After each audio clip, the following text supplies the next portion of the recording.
Apple और chips जैसी इन सारी पैकेट में बंद चीजों में सुअर की चर्बी को मिलाया जाता है।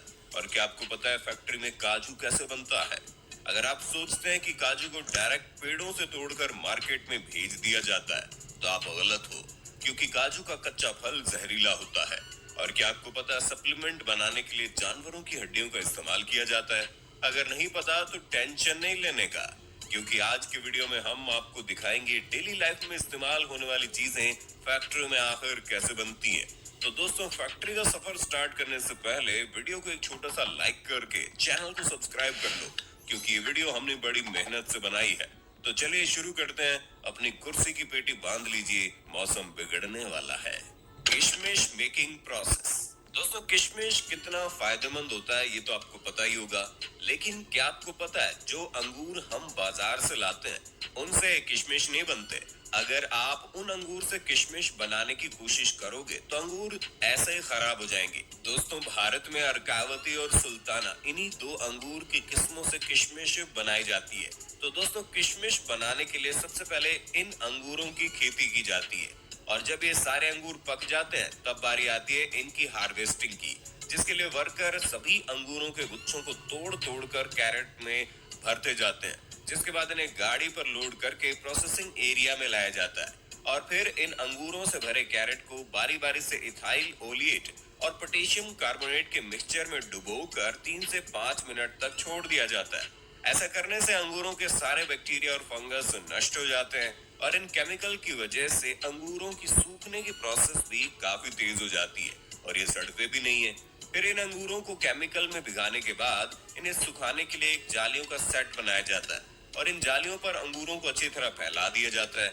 अंगूरों को डायरेक्ट धूप लगने से खराब हो जाते हैं, इसलिए इन जालियों के रूम को छायादार बनाया जाता है। और फिर इन अंगूरों को 10 दिन सुखाने के बाद ये सल्फर प्रोसेस के लिए रेडी हो जाते हैं, जिसके लिए इस जालीदार रूम को पूरी तरह से पैक कर दिया जाता है ताकि सल्फर का धुआं बाहर ना जा सके। उसके बाद रूम में थोड़ी थोड़ी दूरी पर गड्ढा करके उसमें भूसे को डालकर उस पर सल्फर पाउडर डाल दिया जाता है, और फिर सल्फर को जलाने के लिए उस पर जलता हुआ कोयला डाल देते हैं।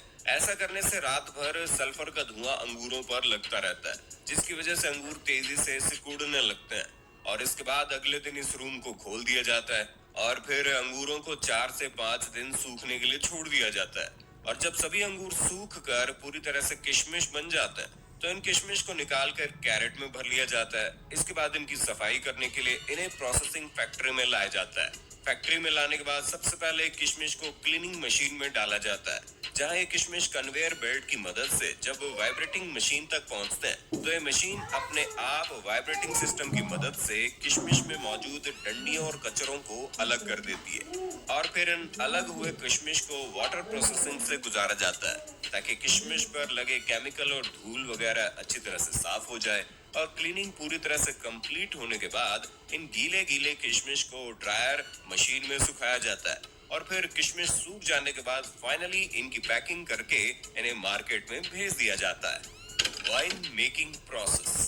दोस्तों, अब जब बात चली रही है अंगूरों की तो लगे हाथ ये भी देख लेते हैं कि इन्हीं अंगूरों से फैक्ट्री में वाइन आखिर बनती कैसे है। दोस्तों, ग्रेप वाइन के शौकीन लोग दुनिया के कोने कोने में मिल ही जाएंगे, लेकिन क्या आपको पता है जिस एक गिलास वाइन को पीने में आपको कुछ मिनट भी नहीं लगते, असल में उसे बनाने के लिए कितनी मेहनत की जाती है। दरअसल नई अंगूर की खेती के लिए अंगूर की सूखी बेलों का इस्तेमाल किया जाता है, जिसके लिए यहाँ बेस्ट क्वालिटी के अंगूर के पौधों को तैयार किया जाता है। सबसे पहले खेतों से सूखी बेलें इकट्ठी कर ली जाती हैं, उसके बाद उन्हें फैक्ट्री में लाया जाता है और एक ऐसी मशीन में डाला जाता है जिसमें बेल की टहनी के ऊपर से बेकार का झाड़ हटाकर उसे साफ सुथरा करके लंबी लंबी टहनियां बना ली जाती है। अब इन्हें इकट्ठा करके कारीगरों के पास भेज दिया जाता है। कारीगर इन टहनियों को एक सी लंबाई में काटकर इनके गट्ठर बना देते हैं। उसके बाद बारी आती है इनकी सफाई करने की, और इन पर से धूल मिट्टी और बैक्टीरिया को साफ करने के लिए इन्हें एक ऐसे लिक्विड में डाला जाता है जो इन्हें साफ करने के साथ साथ जर्म्स फ्री भी बना देता है। अब काम शुरू होता है कलम बनाने का, यानी कि ग्राफ्टिंग का, जिसके लिए जो सबसे अच्छी क्वालिटी की टहनियां होती हैं उन्हें गांठ वाले हिस्से की तरफ से छोटे छोटे टुकड़ों में काट कर उन्हें उसी घोल में डालकर उनकी भी सफाई कर ली जाती है। उसके बाद एक मशीन की मदद से जिन टहनियों के गट्ठर बनाए थे उन्हें छोटे गांठ वाले टुकड़ों के साथ जोड़कर उनकी ग्राफ्टिंग की जाती है, जिसके लिए खास मशीन का इस्तेमाल किया जाता है। इस मशीन के ऊपर छोटे टुकड़े को फंसाया जाता है और नीचे लंबे टुकड़ों को रखा जाता है, जिसके बाद ये मशीन उस छोटे टुकड़े को लंबे टुकड़ों में फिक्स कर देती है और अब कलम बनकर तैयार हो चुकी है। अब इनमें नमी को बनाए रखने के लिए इन्हें सबसे पहले मोम के घोल में डाला जाता है। उसके बाद इन्हें इकट्ठा करके एक बॉक्स में डालकर ऊपर से लकड़ी का बुरादा डाल दिया जाता है। उसके बाद इनकी तराई की जाती है और महज 15 से 20 दिनों बाद जब इनमें अंकुर फूट जाते हैं और इनकी जड़ें निकल जाती है, तो इन्हें उस बॉक्स में से निकालकर खेतों में रुपाई के लिए भेज दिया जाता है, जहाँ पर इनकी बेहतरीन देखभाल की जाती है और एक उम्दा किस्म की वाइन के लिए अंगूरों की फसल तैयार की जाती है। जब ये फसल पूरी तरह से तैयार हो जाती है, तो प्रोसेस शुरू होता है वाइन बनाने का। इसके लिए सबसे पहले पके हुए काले अंगूरों को बेलों से तोड़कर इकट्ठा किया जाता है। फिर उन्हें फैक्ट्री में लाकर अच्छे से पानी से धोकर क्रशिंग मशीन में डाल दिया जाता है, जहां से शुरू होता है वाइन बनना। क्रशिंग मशीन में जो मिश्रण तैयार होता है, उसमें अंगूर के छिलके और रस दोनों ही मिला हुआ होता है। अब जरूरत है इसमें यीस्ट और न्यूट्रिएंट्स मिलाने की। यीस्ट और न्यूट्रिएंट्स मिलाकर इसे 2-3 दिन के लिए फर्मेंटेशन के लिए छोड़ दिया जाता है। अब इस प्रोसेस के बाद बारी आती है वाइन में अल्कोहल मिलाने की। नॉर्मली वाइन में 15 से 20% अल्कोहल फर्मेंटेशन किया जाता है। उसके बाद बचे हुए अंगूरों को एक प्रेशर मशीन में डालकर 2 टन प्रेशर के साथ प्रेस किया जाता है। उसके बाद वाइन को छानकर एजिंग के प्रोसेस के लिए भेज देते हैं। वाइन एजिंग का प्रोसेस सालों में पूरा होता है, जिसके लिए तैयार वाइन को लकड़ी के बाइनरों में सालों तक स्टोर करते हैं। उसके बाद फाइनली वाइन रेडी हो जाती है और इन्हें पैकिंग करके मार्केट में भेजा जाता है। काजू मेकिंग प्रोसेस। दोस्तों, बच्चे हो या बड़े हो, काजू तो हर किसी को पसंद होता है, लेकिन क्या आपको पता है काजू कैसे बनता है? और अगर आपको ऐसा लगता है कि काजू को पेड़ों से तोड़कर डायरेक्ट मार्केट में भेज दिया जाता है, तो आप गलत हो, क्योंकि काजू का कच्चा फल जहरीला होता है, इसलिए इसे प्रोसेस किए बगैर मार्केट में बेचा नहीं जा सकता। दोस्तों, काजू के फलों को कैशू एप्पल कहते हैं, जिसके निचले हिस्से में काजू का बीज होता है और इसी बीज के अंदर काजू होता है और इसके ऊपर वाले हिस्से से शराब बनाई जाती है। तो दोस्तों, इसे प्रोसेस करने के लिए काजू के फलों को पेड़ों से तोड़कर फैक्ट्री में लाया जाता है। फैक्ट्री में सबसे पहले काजू के फलों से काजू के बीजों को अलग किया जाता है और फिर इन बीजों को 3 से 4 दिन तक धूप में सुखाया जाता है। उसके बाद इन सूखे हुए काजू के बीजों को हाई टेम्परेचर स्टीम के जरिए बॉईल किया जाता है। ऐसा करना जरूरी होता है क्योंकि इसके अंदर जहरीला केमिकल होता है, जो कि बहुत ही खतरनाक है। स्किन को खराब कर देता है, पूरी तरह से स्किन को जला देता है। और फिर बॉईल करने के बाद काजू के ऊपरी कवर को निकाला जाता है, जिसके लिए मशीनों की मदद ली जाती है, क्योंकि काजू का ऊपरी कवर बहुत हार्ड होता है। उसके ऊपरी कवर को निकालने के बाद काजू के ऊपर एक पतला छिलका मौजूद होता है, जिसे निकालने से पहले इनकी रोस्टिंग की जाती है, क्योंकि कच्चे काजू को पकाना भी जरूरी होते हैं और ऐसा करने से इनमें मौजूद चिपचिपा लिक्विड भी उड़ जाता है। और फिर रोस्टिंग के बाद काजू का पतला छिलका भी निकाल दिया जाता है और फाइनली काजू की सफाई और छटाई करके इन्हें पैक कर दिया जाता है। साबुन मेकिंग प्रोसेस। दोस्तों, साबुन का इस्तेमाल तो हर कोई करता है, लेकिन किसी को ये नहीं पता होता कि आखिर फैक्ट्री में साबुन बनता कैसे है। देखिए दोस्तों, साबुन बनाने के लिए सबसे पहले एक बड़े से टैंक में कास्टिक सोडा के साथ एनिमल फैट को मिलाया जाता है और फिर इसमें पानी मिलाकर 15 से 20 मिनट तक उबाला जाता है। उसके बाद इस लिक्विड को छोटे छोटे छेदों के जरिए काफी प्रेशर के साथ कन्वेयर बेल्ट पर छोड़ा जाता है। इस प्रेशर की वजह से कन्वेयर बेल्ट पर जाते ही ये लिक्विड सख्त होने लगता है।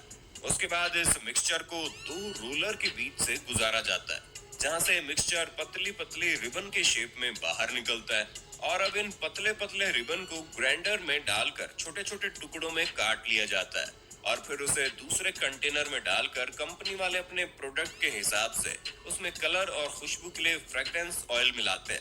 उसके बाद उसे अच्छी तरह मिक्स करके एक बड़े से सांचे में कंप्रेस किया जाता है, जिससे साबुन की लंबी लंबी बट्टी बाहर निकलने लगती है। और फिर एक कटर मशीन इन साबुन की लंबी लंबी बट्टियों को छोटे छोटे हिस्सों में काट देती है। उसके बाद कंपनियां अपनी अपनी कंपनी के हिसाब से साबुन पर ब्रांडिंग करके उन्हें पैक कर देते हैं।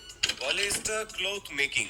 चलिए जानते हैं खराब प्लास्टिक से फैक्ट्री में कपड़ा आखिर बनता कैसे।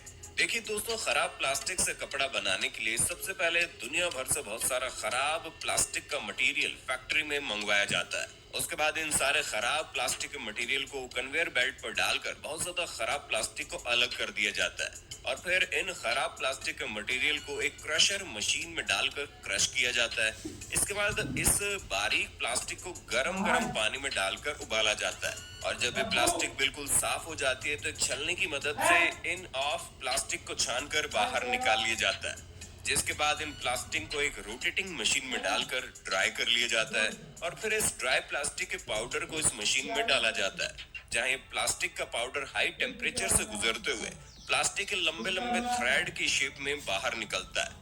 इसके बाद इसे हीट करके फाइबर बना लिया जाता है। ये फाइबर रुई के शेप में होता है, जिसके बाद इसे रुई से धागा बनाया जाता है और धागे से कपड़े कैसे बनते हैं ये तो आपको पता ही होगा। Supplement making process. दोस्तों, आजकल का दौर सप्लीमेंट का दौर है। आजकल की भाग दौड़ भरी जिंदगी में हर कोई सप्लीमेंट का इस्तेमाल करता है और हर एक व्यक्ति जो जिम करता है वो भी सप्लीमेंट का इस्तेमाल जरूर करता है। लेकिन क्या कभी आपने सोचा है सप्लीमेंट फैक्ट्री में आखिर बनते कैसे हैं? तो हम आपको बता दें, जितने भी सप्लीमेंट आपको बड़ी तेजी के साथ फुलाकर तगड़ा बनाते हैं ना, उन सभी सप्लीमेंट में ज्यादातर जानवरों की हड्डियों का इस्तेमाल किया जाता है, जिसके लिए जानवरों की हड्डियों को क्रश करके उनका पाउडर बनाया जाता है। लेकिन दोस्तों, हर कोई सप्लीमेंट जानवरों की हड्डियों से नहीं बनता। जैसे कि वे प्रोटीन दूध से बनता है, तो दोस्तों वे प्रोटीन बनाने के लिए सबसे पहले बेस्ट क्वालिटी का गाय का दूध काफी बड़े पैमाने पर फैक्ट्री में मंगवाया जाता है। उसके बाद इस दूध में एंजाइम्स मिलाकर प्रोसेस किया जाता है, जिससे दही और लिक्विड वे अलग अलग हो जाते हैं और फिर इस लिक्विड को 145 डिग्री पर गर्म करके तुरंत 4 से 5 डिग्री पर ठंडा कर लिया जाता है। इस प्रोसेस को पास्चुराइजेशन कहते हैं। ऐसा करने से इसमें मौजूद सभी बैक्टीरिया नष्ट हो जाते हैं। उसके बाद माइक्रो फिल्ट्रेशन और आयन एक्सचेंज की मदद से वे में मौजूद फैट और लैक्टोज को बाहर निकाल दिया जाता है। इसके बाद जो बचता है वो क्लियर वे प्रोटीन होता है, लेकिन अभी तक ये लिक्विड फॉर्म में, इसलिए इसे एक ड्रायर में डाल दिया जाता है। ड्रायर में लगी हॉट एंड कोल्ड एयर इसका पानी सुखाकर इसे पाउडर बना देती है, जिसके बाद हमें मिलता है 90% वे आइसोलेट पाउडर। अब बारी आती है इनकी टेस्टिंग की और टेस्टिंग में पास होने के बाद इनमें फ्लेवर ऐड किया जाता है। इसके बाद इन पाउडर को डिब्बों में भर के ढक्कन लगा दिया जाता है और फिर अलग अलग कंपनियां अपने अपनी कंपनी के हिसाब से लेबल और डिटेल्स लगाकर इन डिब्बों को पैकिंग करके मार्केट में भेज देती है। Chips noodles making. दोस्तों, नूडल्स, मैगी, लेज, चिप्स जैसी कई सारी चीजों को बनाने के लिए सूअर की चर्बी का इस्तेमाल किया जाता है। अगर आप इन पैकेट में बंद चीजों को देखेंगे तो इस पर आपको MSG लिखा मिलेगा, जिसका मतलब होता है मोनोसोडियम ग्लूटामेट। दोस्तों, ये MSG सूअर की चर्बी से बनता है। जब ये बात तेजी से फैलने लगी तो कई सारे देशों ने MSG को बैन कर दिया, लेकिन उसके बाद ये चालाक कंपनियां MSG की जगह E631 नाम का इस्तेमाल करने लगी। आज कई सारी कंपनी E631 के नाम पर हमें सूअर की चर्बी खिला रही है। तो दोस्तों, किसी भी चीज को खाने से पहले आपको पैकेट अच्छी तरह से चेक कर लेना चाहिए। और अगर आज के वीडियो में दी गई ये सारी जानकारी आपको अच्छी लगी हो तो वीडियो को लाइक करके चैनल को सब्सक्राइब कर लीजिए और इस वीडियो को अपनी फैमिली में, अपने